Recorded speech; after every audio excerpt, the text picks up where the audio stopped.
sacrifice of our founders, the vision of our founders, the sacrifice of our men and women in uniform, the aspiration of our children and our families. This budget should be a statement of values that honors all of that. And if we are to honor that, we must reject what is being proposed here today. With that, I yield back the balance of my time. Time of the gentlelady has expired. The gentleman from California. Speaker, I'd ask my friend if she has any remaining speakers. No, I'm prepared to close if Mr. Dreyer is. Gentlelady from New York. Thank you, Mr. Speaker. Mr. Speaker, I think the consequences of this bill are so dire and the circumstances of his constitutional amendment are so far-reaching and damaging that I implore everybody in the House of Representatives, in the name of the Founding Fathers, the name of our soldiers fighting for our nation, people who kept the economy the envy of the world, sake of our children and generations yet unborn, I implore you, vote against this rule. I have never felt this way about it before. The process and everything about this is wrong. They are making it absolutely impossible the next time for us to meet our obligations, and we really should not besmirch the reputations that we have as thoughtful legislators by voting for this. I urge a no vote on the rule underlying bill and yield back the balance of my time. The gentlelady yields back her time. The gentleman from California. Speaker, may I inquire of the chair how much time he has remaining? The gentleman from California has 15 minutes remaining. And, Mr. Speaker, I wish to close now. The gentleman is recognized. Mr. Speaker, we began this debate at 1 minute after 4. It's now 11 minutes after 5. I urge my colleagues to support this rule and the underlying legislation so that as August 2nd approaches, we will be able to say that we have reduced the size and scope and reach of government and we've not allowed our country to go into default. With that, I yield back the balance of my time and move to the previous question. Without objection, the previous question is ordered. The question is on adoption of the resolution. All those in favor say aye. Aye. Those opposed, no. Opinion of the chair, the ayes have it. The resolution is adopted. Gentlelady from New York. I ask for the yeas and nays. The yeas and nays are requested. Those favoring a vote by the yeas and nays will rise. Sufficient number having arisen, the yeas and nays are ordered. Members will record their votes by electronic device. This will be a 15-minute vote. And debate begins to wind down on the revised debt proposal by Speaker Boehner, revised by providing for the adoption and passage of the balanced budget amendment. This is a vote on that rule, 15-minute vote. And if it passes, there's really just 1 minute left in general debate. This is left over from yesterday after they pretty much wrapped up debate. There's 1 minute left, and that will be followed also by Speaker Boehner. We'll get some final comments on the bill. But in this series, just one 15-minute vote here on the rule and the changes to the Boehner proposal. During this vote, we're going to show you some comments from the Senate. The Senate has been in since about 11 o'clock this morning, and they will probably stay in for a while. They're waiting on action in the U.S. House. We want to bring you the comments of Kay Bailey Hutchison, a Republican of Texas, who said that a compromise debt ceiling bill still can be worked out between the two bodies before the August 2nd deadline. She spoke for about 15 minutes earlier today. Mr. President, I rise today to speak about the looming August 2nd deadline for raising the debt ceiling and making reforms or budget cuts at least that would allow us to show that we are not going to have business as usual in Washington, but that we are going to raise the debt ceiling with the reforms that are necessary. Despite the differences in this body, we are all here to share three concerns. First, we do know at this point, because of the time that it has taken us to cobble together something that could be put through both of our houses and signed by the President, that we have fundamental differences in the principles of how we should run our government. I think it is very clear. The Republicans have stood for no taxes, especially in this economic environment. We believe that piling taxes on top of the cost of the Obama health care system that is in the process of being implemented would keep our businesses from hiring people and getting this 9.1% unemployment rate down.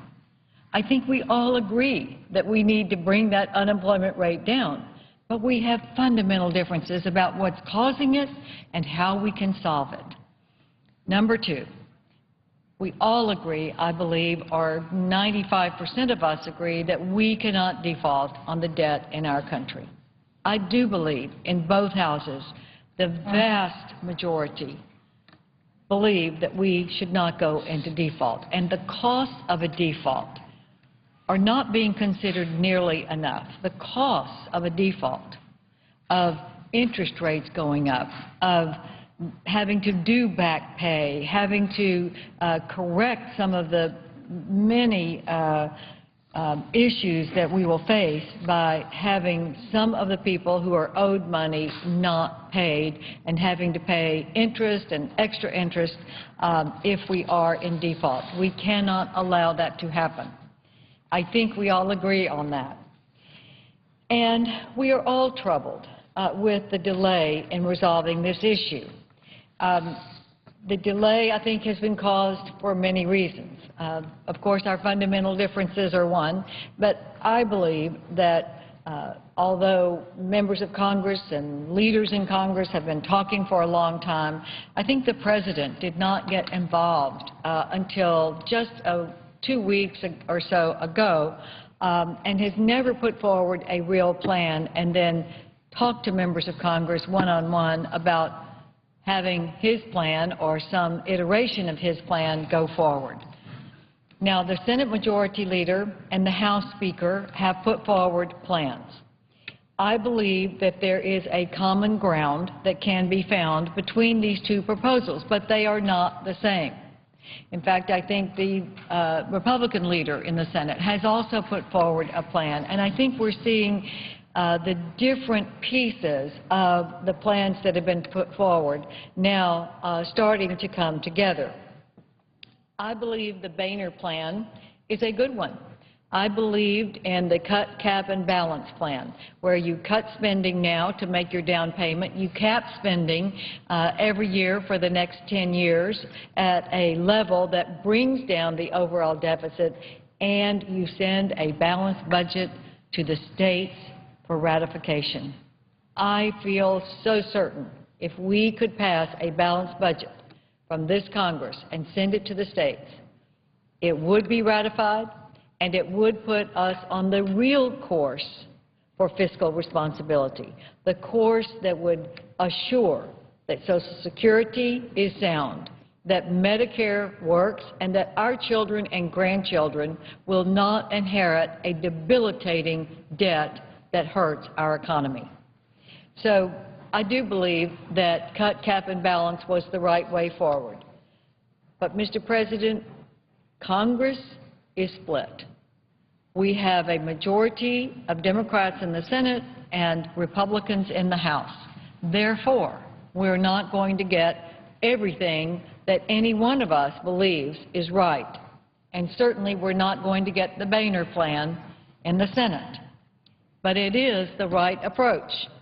And we will have to take a few steps at a time, and I hope that we will be able to come to terms on that way forward with the principles of cutting spending, putting a cap on spending, and not raising the debt ceiling any more than the cuts that can be counted. And that's what is a concern to me about the Reid plan. Senator Reid is calling for $2.7 trillion in an increase in the debt ceiling. The purpose, as the President has stated, is to get through the next election in 2012 and not deal with this again. But, Mr. President, the next election should not be the focus. The focus should be how do we show that our country is on the right track to get this enormous debt whittled down by whittling down the deficits and having sound budget principles. This $2.7 trillion would be the largest debt ceiling increase in the history of America. The previous largest debt limit increase was $1.9 trillion, which President Obama signed into law in February of last year. This debt ceiling increase in Senator Reid's proposal is not paid for. It offers $1 trillion in cuts for a $2.7 trillion increase. Many of those cuts are illusory. They are not cuts that can be counted. To say that we're going to label $1 trillion of cuts savings from leaving Afghanistan and Iraq is just not credible. We don't know what the obstacles are going to be in Afghanistan and possibly Iraq. We also don't know what we might have to do in the Middle East going forward. Afghanistan is not settled, Mr. President, and we have to have a certain level of stability on the ground in Afghanistan, or we will have wasted the billions that we have already spent and the lives of our military personnel in Afghanistan, because it will go back to the way it was before, a center for terrorism that will come to our country or can come to our country. It did once already.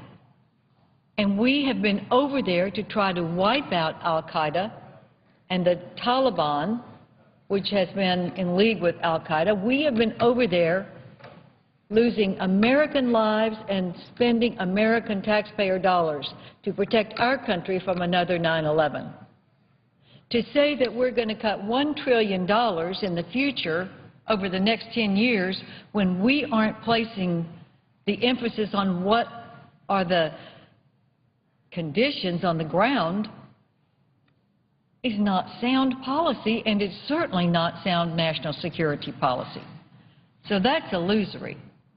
And then the other parts of the cuts that I think are very hard to decipher are cutting waste, fraud, and abuse, which we all want to do, but we don't have the guarantee of those cuts.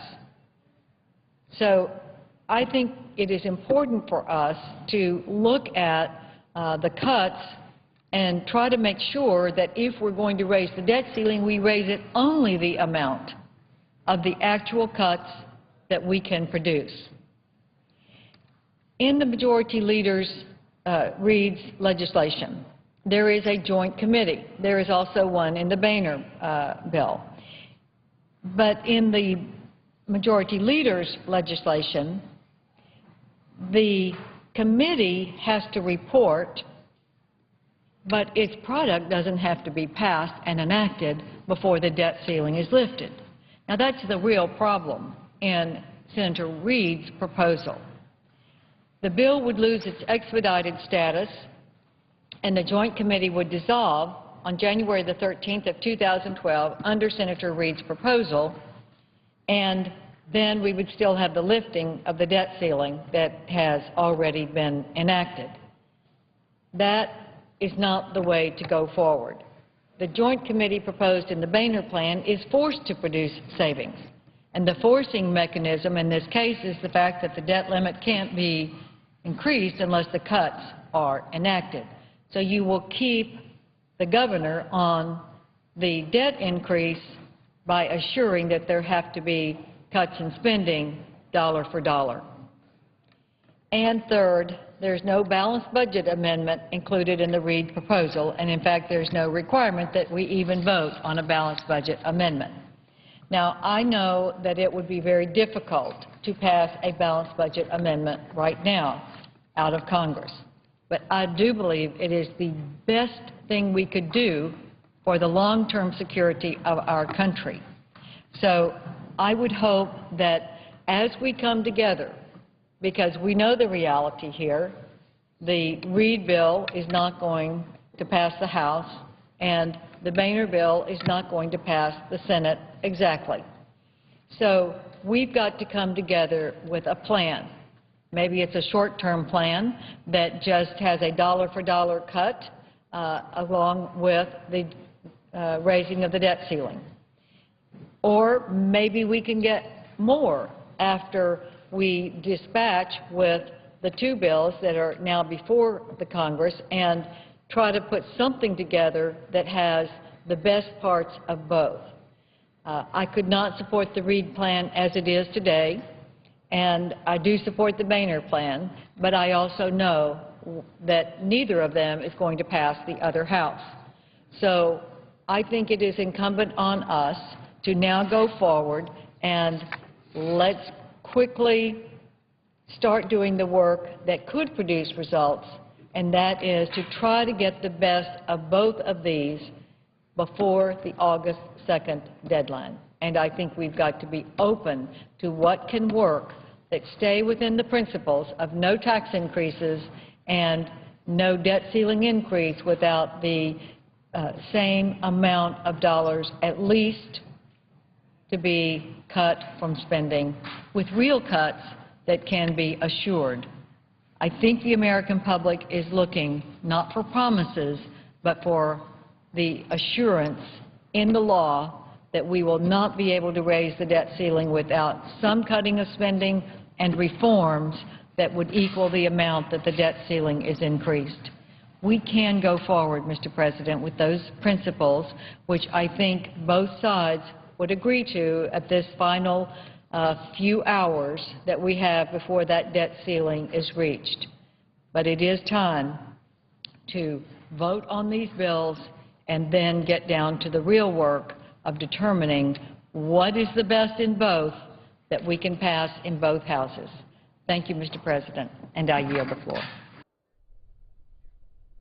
Kay Bailey Hutchison from the Senate floor earlier today. On the House floor, they're voting on the rule for further consideration of the Republican debt plan, Speaker Boehner's measure, a rule that would allow for an amendment to be added that requires the Archivist of the U.S. to submit to the states for ratification a proposed balanced budget amendment to the U.S. Constitution. That balanced budget amendment has to be passed by the House and the Senate, and that requirement would be tied to raising the debt ceiling.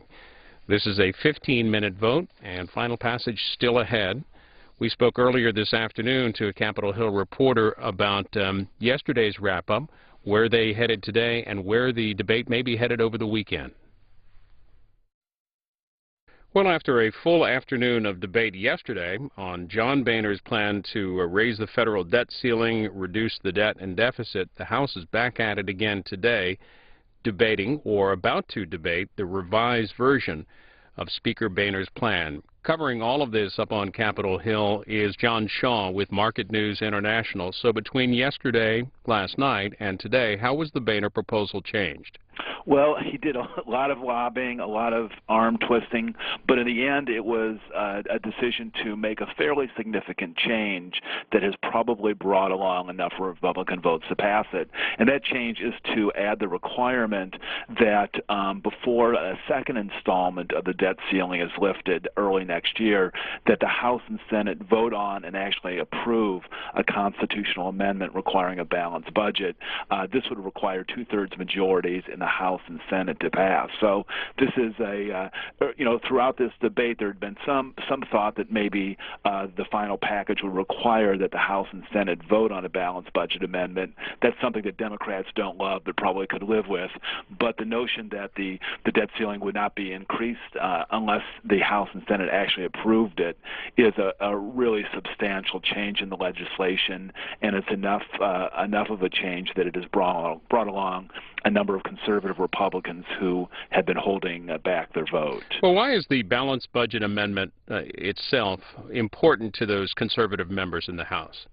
Well, I think a lot of them have, throughout their career, embraced the concept of a balanced budget amendment. A lot of experts and budget analysts are extremely skeptical of it for substantive reasons, but it's been something of a rallying cry for Republicans, particularly conservative Republicans. So this allows those people who are very, very reluctant to support an increase in the statutory debt to also vote for a balanced budget constitutional amendment. Is the fact that the bill's back on the floor this afternoon evidence that the Speaker does now have the votes to pass it? I think it is. Yeah, he was. It was quite a chaotic scene outside his office last night, almost as late as 11 o'clock, in which he was. There was still some thought that he would try to vote an earlier package to have the House vote on that Thursday night. The Speaker became convinced he just did not have enough votes to do that. They are not expecting any Democrats to support their overall debt hike plan, so they had to go back to the drawing board and then brought up this balanced budget amendment to as sort of a sweetener to bring the reluctant Republicans back on board. So I think the leadership believes that they do have enough votes to pass the Boehner's plan, sending it to the Senate where it faces a very, very well, it's certain what's going to happen, which is the Senate's going to reject it perhaps as early as this evening. So the Majority Leader Reid, that was his plan yesterday. When it's done, they were going to take it up. That's still the plan?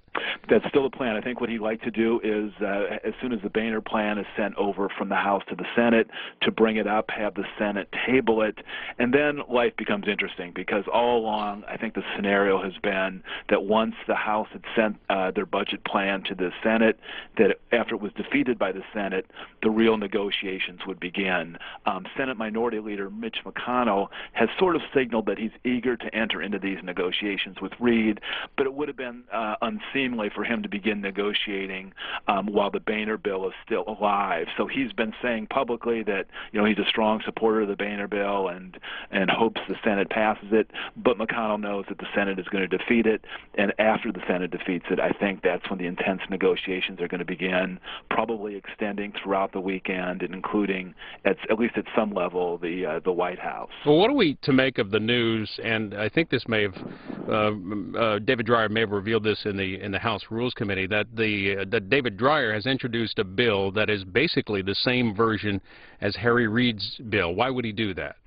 I'm not quite certain what he has up his sleeve. I mean, there's so much going on in terms of parliamentary maneuvering, and I think that but I'm not sure. Maybe the House also wants to go through the exercise of voting on and rejecting the Reid bill as sort of a response to the Senate voting on and rejecting the Boehner bill. That could be a kind of tit for tat that he's hoping for.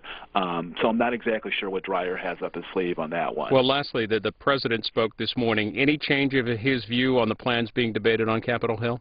No, he's been pretty consistent that he really does not want the package that comes to him to require two separate votes on the debt limit. House Republicans would like to have a vote, soon to pass the first installment, perhaps by about $900 billion, and then require a second vote early next year.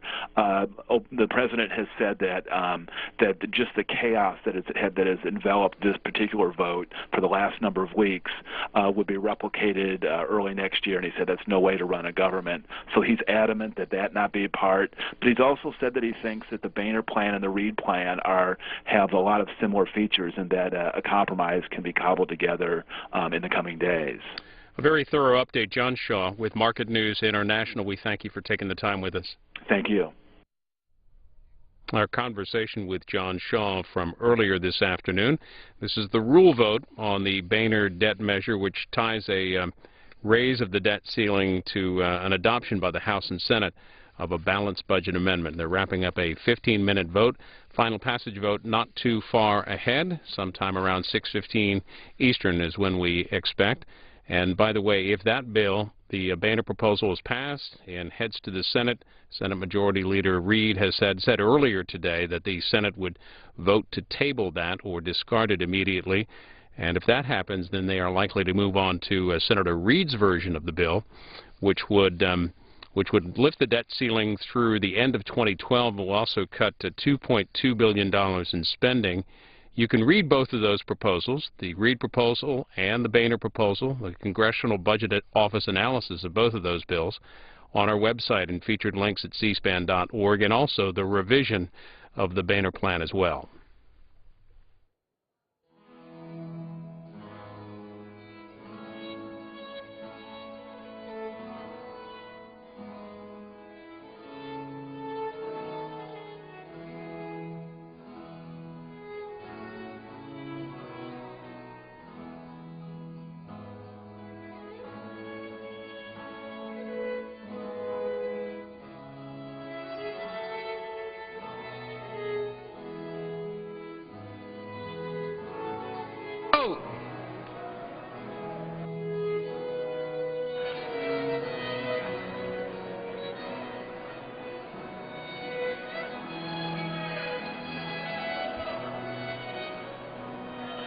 Mr. Waxman.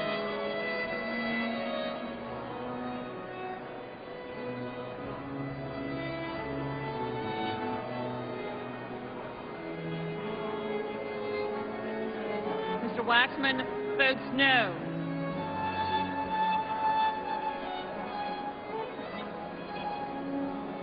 Mr. Roscoe. Mr. Roscoe votes aye.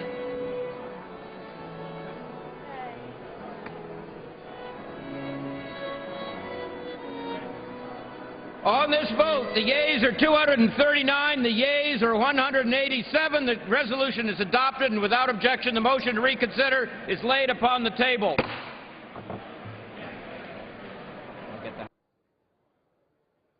The House will be in order.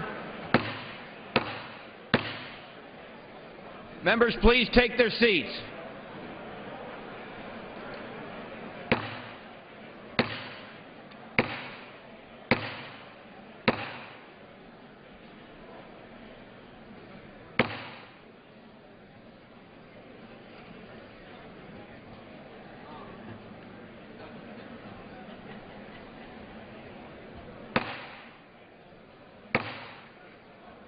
House will be in order.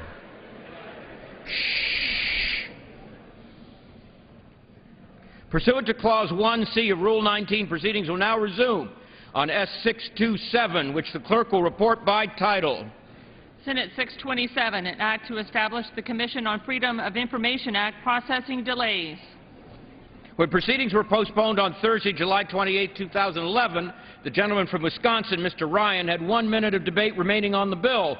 Pursuant to House Resolution 383, the further amendment printed in House Report 112-187 is adopted. The chair recognizes the gentleman from Wisconsin. Mr. Speaker, the House is not in order. The House is not in order. The gentleman is correct. Gentleman is recognized. Mr. Speaker, I yield the remainder of my time to the gentleman from Ohio, the Speaker of the House. Gentleman is from Ohio is recognized.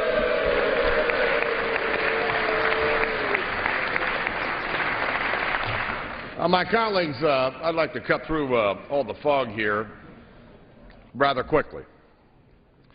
Today's report on the economy reminds us that our economy is still not creating enough jobs. Americans are worried about finding work. They're worried about our economy, and they're worried about the mountain of debt that's facing them and their children. Today we have a chance to end this debt limit crisis. With this bill, I think we're keeping our promise to the American people that we will cut spending by more than the increase in the debt limit. The Congressional Budget Office has certified this common sense standard, and it's been backed by more than 150 distinguished economists from across the country. We're also imposing caps to restrain future spending so that we can stop the expansion of government while giving our economy a chance to grow and to create jobs. And we're advancing the great cause of a balanced budget amendment to the Constitution.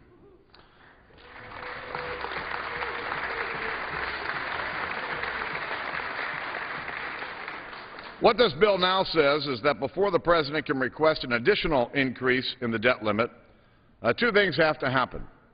A joint committee of the Congress must produce spending cuts larger than the increase in the debt limit, and both houses of the Congress must send to the states a balanced budget amendment.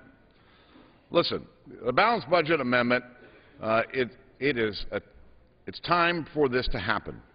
It enjoys support in both houses of this Congress, and it enjoys bipartisan and widespread support across our country. The bill also ends this crisis without raising taxes, which would cripple our economy, and there's no gimmicks. There's no smoke screens here that represent the old ways of doing things. Now, the bill before us still isn't perfect. No member would argue that it is. It's imperfect because it reflects an honest and sincere effort to end this crisis by sending a bill over to the Senate that at one time was agreed to by the bipartisan leadership of the United States Senate. And to my colleagues in the Senate, if they were here, I would say this. If this bill passes, this House has sent you not one, but two different bills to cut spending by trillions of dollars over the next decade, and while providing an immediate increase in the debt ceiling. And to the American people, I would say, we've tried our level best. We've done everything we can to find a common-sense solution that could pass both houses of Congress and end this crisis.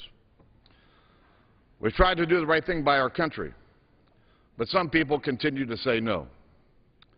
My colleagues, I have worked since the first week of this session when we were sworn in January to avoid being where we are right this moment. But 2 days after we were sworn in, the Treasury Secretary sent us a letter asking us to increase the debt ceiling.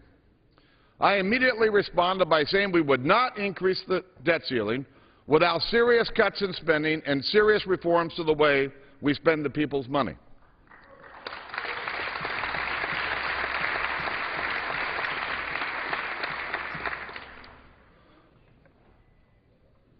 We've passed a budget. The other body's been over 800 days and still no budget, no plan. This will be the second bill we sent over to the Senate, and yet not one piece of legislation out of the Senate that's passed that deals with this crisis. And my colleagues, I can tell you that I have worked with the President and the administration since the beginning of this year to avoid being in this spot. I have offered ideas. I've negotiated. Not one time did the administration ever put any plan on the table. All they would do was criticize what I put out there. I stuck my neck out a mile to try to get an agreement with the President of the United States. I stuck my neck out a mile. And I put revenues on the table in order to try to come to an agreement to avert us being where we are. But a lot of people in this town can never say yes.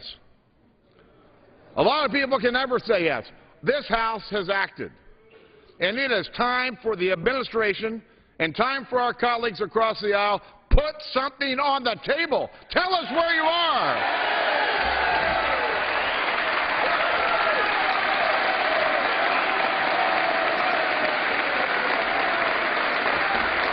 Okay.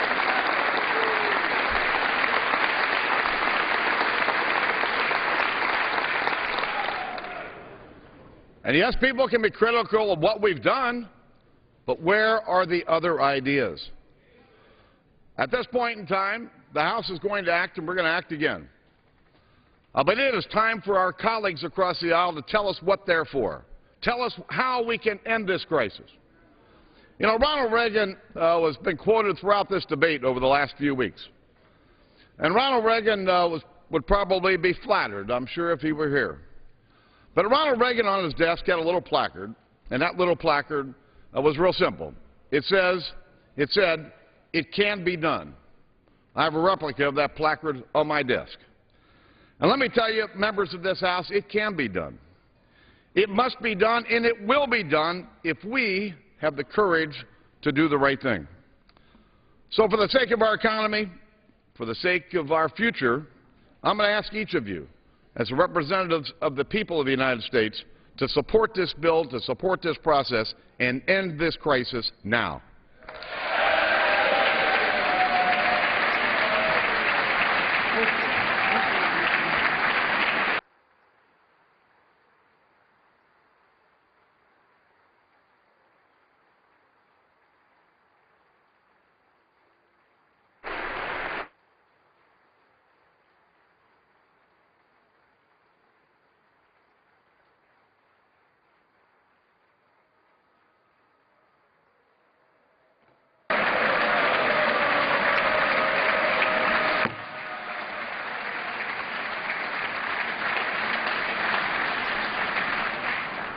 All time for debate on the bill has expired. Pursuant to House Resolution 375, the previous question is ordered and the bill is amended. The question is on third reading the bill. All those in favor signify so by saying aye. Aye. Those opposed, no. No. In the opinion of the chair, the ayes have it. Third reading. An act to establish the Commission on Freedom of Information Act processing delays. Speaker. For what purpose does the gentlewoman from New York seek recognition? I have a motion to recommit at the desk. Gentlewoman, is the gentlewoman opposed to the bill? Oh, yes, I am opposed to this bill. The gentlewoman qualifies. The clerk will report the motion. Ms. Hochul of New York moves to Point of order is reserved. The clerk will proceed. Ms. Hochul of New York moves to recommit the bill, Senate 627, to the Committee on Rules with instructions to report the same back to the House forthwith with the following amendment. Amend Section 401B3B by adding at the end the following new clause. Prioritize deficit reduction from corporate subsidies before cutting education. The Joint Committee shall first consider the elimination of 1, oil and gas subsidies for the major integrated oil companies, and 2, subsidies for corporate use of aircraft before cutting essential education programs that are necessary for the creation of jobs, economic recovery, and investment in America's future. Pursuant to the rule, the gentlewoman from New York is recognized for 5 minutes in support of her motion. Thank you, Mr. Speaker. Well, here we are. Gentleman's correct. The House will be in order. The eyes of the world are upon us. The eyes of the American people are upon us. But most importantly, the eyes of the people who put their faith in us in sending us to this institution are certainly upon us. And as we engage in this debate, I will say there's one thing that is clear to me, that everyone in this room loves this great country, loves this country. America has stood the test of time and risen above disasters as one people. In the last decade alone, we've been rattled by wars, unprecedented natural disasters, the longest recession since World War II. And as we approach the 10th anniversary of 9/11, we are reminded of what we can do when we pull together. We are a resilient people. But, Mr. Speaker, never in this history has there been an intentional disaster perpetrated by the very people who are sent here to be the caretakers of this country.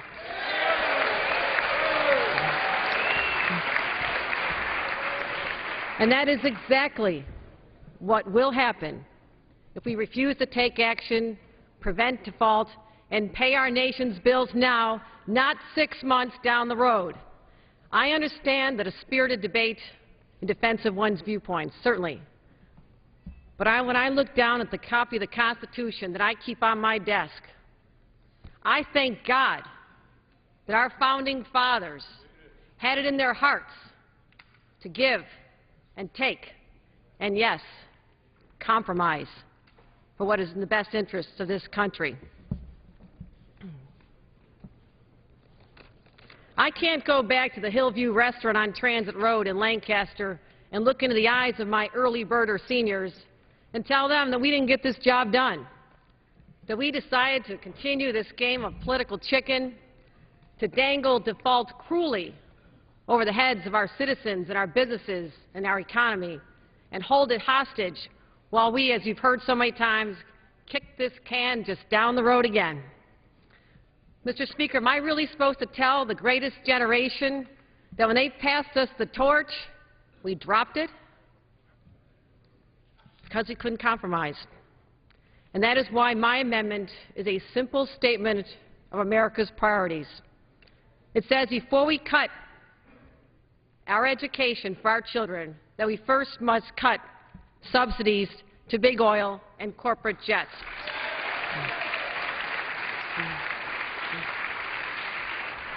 This amendment is one of our last chances to affirm the values that bind us as a nation. I know one of these shared values is our sense of obligation to create a better world for our young people to inherit. So we give these young people a better chance at achieving their dreams than even we had. The next generation will be more prosperous and more secure, but only if we invest in it now. In the human capital, whose creativity, innovation, and work ethic can ensure this country remains the world's leader and a beacon of hope to others. But, Mr. Speaker, I feel this is all at risk. Speaker Boehner's plans results in consequences I can't imagine anyone in this room really wants. on top of the unconscionable uncertainty and instability we'll leave our economy in with this temporary fix, we're putting at risk the investments in education that's so critical for our young people to compete with China and India and Europe on the global stage. My amendment's about priorities, the priorities of the people we represent. Because I say slashing programs for seniors, young people, middle class, all because we're afraid of the influence of big oil, that is wrong on so many levels. You know, I come from a family of entrepreneurs. My mom started a small business. My father helped grow a business of 4 people to 3,200. I get it. I know what it takes, and I have tremendous respect for companies that have grown to be that size. And if they have a chance to have a corporate jet, I don't begrudge them. That's great. But in this time when we all agree that our deficit must be reduced, tell me why we can't ask them, big oil and people who have corporate jets, to give us a hand and help this great country that made them what they are today.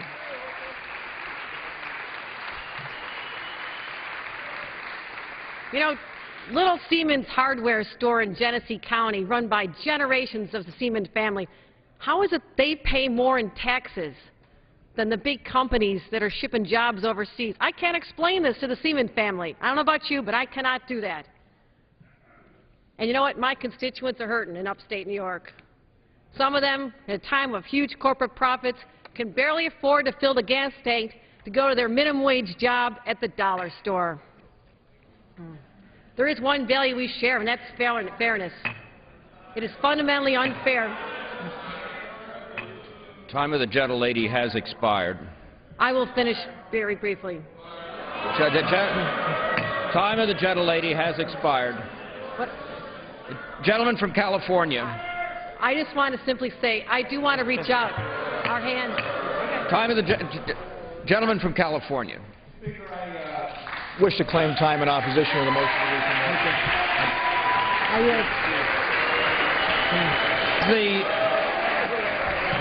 I yield back the balance of my time. Thank you. Thank you.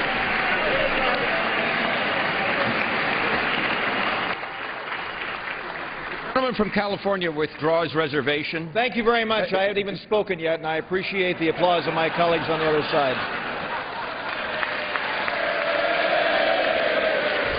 Does the gentleman withdraw his reservation? Yes, Mr. Speaker, I'd like to withdraw. The gentleman is recognized for 5 minutes. Claim time in opposition to the motion to recommit. Mr. Speaker, this doesn't prioritize Social Security. It doesn't prioritize Medicare. It doesn't prioritize veterans. It doesn't propose one item that would cut spending. All it does is engage in class warfare and increase taxes. Vote against the motion to recommit, and I yield back the balance of my time. Gentleman yields back. All time has expired. Without objection, the previous question is ordered. On the motion to recommit, the question is on the motion. All those in favor say aye. Aye. Those opposed, no. No. In the opinion of the chair, the noes. A recorded vote is requested. Those favoring a recorded vote will rise. Sufficient number having arisen, a recorded vote is ordered. Members will record their votes by electronic device. This will be a 15-minute vote. Well, the House was here about 24 hours ago, but since then they have come back with a modified Boehner proposal. They just passed the rule which changes the Boehner bill so that, and here's the reporting from the Hill, the potential $1.6 trillion increase might be needed early next year. That would be conditioned on congressional passage of a balanced budget amendment to the Constitution. This is the motion to recommit vote. One last chance to change the bill. The final passage vote follows this. And we're going to open up our phone lines to find out your thoughts on the debate today and what might be ahead this weekend in the Senate and ahead on Tuesday, the deadline day for the debt ceiling. Here are the numbers. For Democrats, call 202-585-3885. Republicans, that's 202-585-3886. Independents, your line is 202-585-3887. We'll take phone calls for a bit during this motion to recommit vote. Make sure that you mute your television when you call in. And if you've called in today or in the last month, give others a chance to call in this evening. To Kansas City we go for St.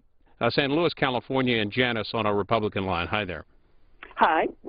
I'm a registered Republican, but I am very upset with the Republicans, and I do not agree with John Boehner. I call him bonehead, I'm afraid, because I do not like his decisions. And so I wish he would go for this taxing the rich. I do think they need to do that. So thank you. Kansas City, Marie on our Democrats line. Hi there. Hi. Yeah, I was just watching the Congresswoman from New York, and I think she gave a very passionate speech about her amendment. I don't understand how the Republicans can vote to avoid taxing the wealthy corporations, the wealthy private jet owners. It just doesn't make any sense to me at all. Again, this is thank you for your call. Thank you for your call, Kansas City. For Marie, again, this is the motion to recommit vote. It's a 15-minute vote, and final passage of the Boehner proposal is next. Here's Sun City, Arizona. Nick is on our Republican line. Sun City, hello. Yes. Hi. Well, I've been watching what's going on a lot lately, and it seems really unfair how the Democrats seem to portray this big class warfare. And if there is no agreement made by August 2nd, the country can continue to make obligated payments for at least a little while, correct? You're asking me? Yes. The Treasury already has, in some cases, made payments, yes. So things like veterans pay, military pay, other pay, yes, they will continue to make those payments. So the August 2nd deadline is really just a smoke and mirror deadline. That's your view? Well, I feel because August 2nd, it seems like there won't actually be a default that's going to happen other than this big fear campaign propaganda put out there. The Treasury Department must have some concern because today executives from the country's biggest banks met with Treasury officials to talk about how debt auctions will be handled if Congress fails to raise the borrowing limit before Tuesday's deadline. The Associated Press reports that Treasury officials met with representatives from 20 large banks that serve as primary dealers for the sale of Treasury securities. Northville, Michigan is next up. Independent line, this is Joe. Welcome. Hi, how are you? Doing just fine, Joe. Go ahead with your comments. Yeah, I just want to point out the fact that I'm a Tea Partier, okay? I don't appreciate Reid going out there calling us names. I'm proud to be an American. My dad fought for this country. My great-great-great-grandfather was a captain of the USS Merrimack. Okay, but as a Tea Partier, what's the most important thing to come out of this debate about the debt ceiling and the budget? What do you want to see come out of it? I want to see things get changed the proper way. What's that mean? What it means is not the old way. Not the way they've been doing it with smoke and mirrors and gimmicks. The Democrats put us in this position when they had the whole House and Senate. Okay? Time to stop blaming Bush for everything. Bush has not been in office for years. The House is back again for another day of debate on the Boehner proposal and this final passage vote coming up shortly. Yesterday, they didn't bring it to final passage because the Speaker didn't have the votes, and it might be interesting to watch the votes of the South Carolina Republican delegation. Here's a story from the Associated Press. They write that the 5 Republicans in South Carolina's congressional delegation, 4 of them freshmen, have bonded for months over their conservative ideals, shared religious devotion, and a desire to push Washington rightward. The state's 6th congressman and only Democrat is Representative James Clyburn, the House's number 3 Democrat. They write that now that GOP lawmakers are holding firm against plans to raise the nation's debt ceiling, saying it is in keeping with their principles and the will of their constituents. North Carolina is next on the line. This is Loringbird. Is it Loringbird? It's Loringbird, Loringbird, North Carolina. Edwin, go ahead. Hey, I'm just trying to say that what they're doing is kind of wrong. They're trying to put poor people even poorer, and that you got the rich people who are rich, and they got these jets and planes. I wish I could own a jet or a plane. And if I had the money, I would give back to the government like that too myself. But I'm a person who gets disability, and I see what they're trying to cut is disability. I'm barely making it, and I'm trying to survive, and it's kind of hard. Athens, Alabama, next up. Independent line, this is Cass. Yes, good afternoon. First, I'd like to state that I am a corporate jet pilot. I take great offense to the fact that we are being looked at, in the manner that we are by the country. I would like to say that that jet has helped our company build, grow, and we have many, many more employees than we started out with because of the fact that we have had an airplane. It is a tool for business. It is not an evil toy to be used by the company. Everyone in this country realizes we have to live within our means. Washington should have to do the same. And a balanced budget is the only way that we will ever get there. We cannot continue to spend incessantly and print money incessantly. It will create our situation the same as what Greece has now. Hey, Cass, how long have you been flying private jets? I have been flying this jet for about 3 years now. I've been in the corporate aviation and flying world all my life, basically about 30 years. Thanks for participating in the debate this evening. The House is about halfway through the motion to recommit vote. Final passage on the Boehner debt ceiling and deficit reduction plan is still ahead. This is Winchester, Massachusetts. Chris is on our Republican line. Yes, I'd like to ask a simple question to all Americans. Since when is it un-American to have a balanced budget? How do people live their lives?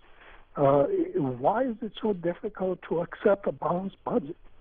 Please urge your congressman and your president, our president, and everybody else to adopt the balanced budget amendment. Thank you.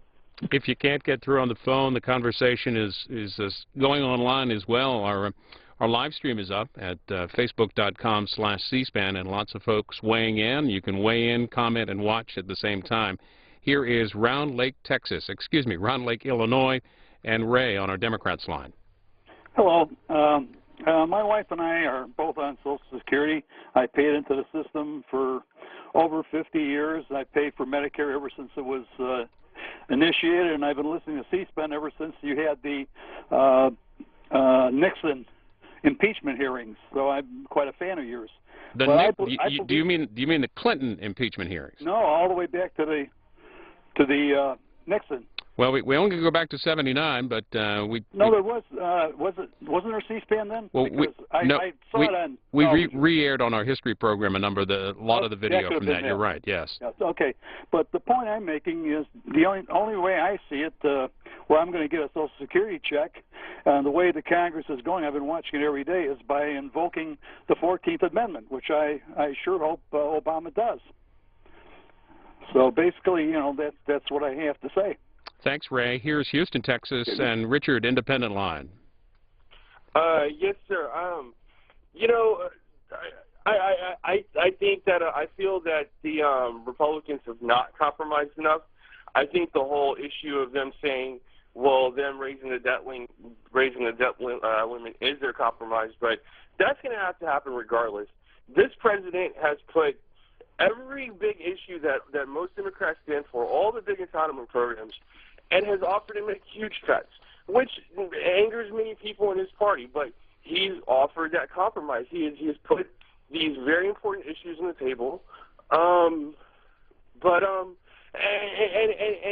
in return ask for and just a little bit of revenue increase, just a little bit of fixing the tax system, just a little bit of maybe cutting these subsidies for these oil companies, which have been making record profits in billions every year. And they can even meet him, when he gives them 75% of what they want, they can even give him a quarter. It's ridiculous. I think, I'm for these entitlement programs, but clearly things need to be fixed. That view from Houston, Texas. Texas Representative Jeb Hensarling weighs in. He tweets, the House is about to pass our second plan to deal with the debt crisis. You can follow what members of Congress are tweeting at twitter.com/cspan and look for the members of Congress list. Let's go next to Kentucky on our Republican line. Good evening, Paul. Hi there. Yes, we have allowed these political wolves in well-tailored sheep's clothing to buy our votes, and it's time we stopped. We've got people up there who have been buying votes. My hair, I'm 75 years old, my hair gets a little thin now, but I want to pull it out every time I hear somebody talking about the middle class. And I'm sick of these people who want to divide Americans. And Obama's the ringleader of it. You know, Charlie Rich wrote a song years ago called "No One Knows What Goes On Behind Closed Doors." Let's bring C-SPAN in on the negotiations and see who's moving the goalpost. Obama moved the goalpost. Thanks for weighing in with that Charlie Pride reference there, Paul. Appreciate your call. A couple more calls here. And we did cover some of the behind closed doors discussions, obviously, today with the Rules Committee. That discussion happened earlier in the day where they went through the amended Boehner proposal. They added the tying the raising of the debt ceiling to the adoption of a balanced budget amendment by both the House and Senate. That would allow the debt ceiling to raise, under the Boehner plan, it's $900 billion this year and possibly $1.6 trillion in 2012 for a total of $2.5 million raise in the debt ceiling. Here's Columbia, South Carolina, next up on our Democrats line. Go ahead. Columbia, hello. Hello, how you doing? I just want to make a comment. It is not spending that got us in this mess. It is the tax cuts. Tax cuts represent $4 trillion of the debt. If you're going to balance the budget, you're talking about the Bush tax cuts. Yes. Okay. Yes. If you're going to balance the budget, you're going to also have to cut spending. You're going to have to deal with banking, and you're going to have to deal with trade, and you're going to have to raise taxes in order to fix what is broken. Because what the problem is unemployment is near 20%. They show 9% because 9% of people are getting unemployment checks, but the other 10% are off unemployment. Let's get one more call, quick call here from Jeff in Chattanooga, Tennessee, Independent. Hi, yes, can you hear me? Sure can. Yes, I used to be a Republican, but I'm not a Republican anymore. I am so dismayed at the ineffectiveness of the ability of Congress to govern effectively. There is way too much bickering. There is no bipartisanship that I've seen. And I think that it's a travesty that they cannot come together and at least raise the debt ceiling. Yes, it's important to eventually balance the budget, but at sacrificing our valid debts is not the way to do it. And I think they all ought to be thrown out of office, Republicans and Democrats. Jeff, thanks for your call and for all the calls, and we'll have more chances for you throughout the weekend. The House, in just a few moments, will be taking a final passage vote on the Boehner debt ceiling and the deficit reduction plan. If the bill is passed this evening, it is likely that the Senate will take it up. Harry Reid said they would vote to table or discard that bill immediately, and it is also pretty likely that at least sometime this evening, if not tomorrow, the Senate would move on to take up Leader Reid's proposal, which would would raise the debt ceiling and make budget cuts of $2.2 billion over the next 10 years. So final vote is still ahead here on C-SPAN.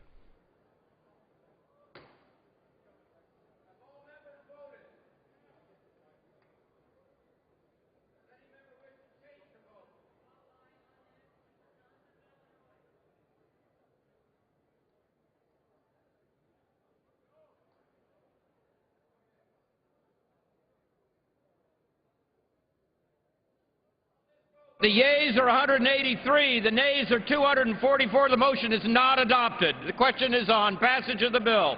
Those in favor will say aye. Those opposed, no. In the opinion of the chair, the ayes have it. Gentleman from Maryland. On that, I ask for a recorded vote. Recorded vote is requested. Those favoring a recorded vote will rise. A sufficient number having arisen, a recorded vote is ordered. Members will record their votes by electronic device. This vote on passage of the pursuant to Clause 8 of Rule 20, this 15-minute vote on passage of the bill will be followed by 5-minute votes on motion to suspend the rules and pass H.R. 2213 and H.R. 789 if ordered. This is a 15-minute vote.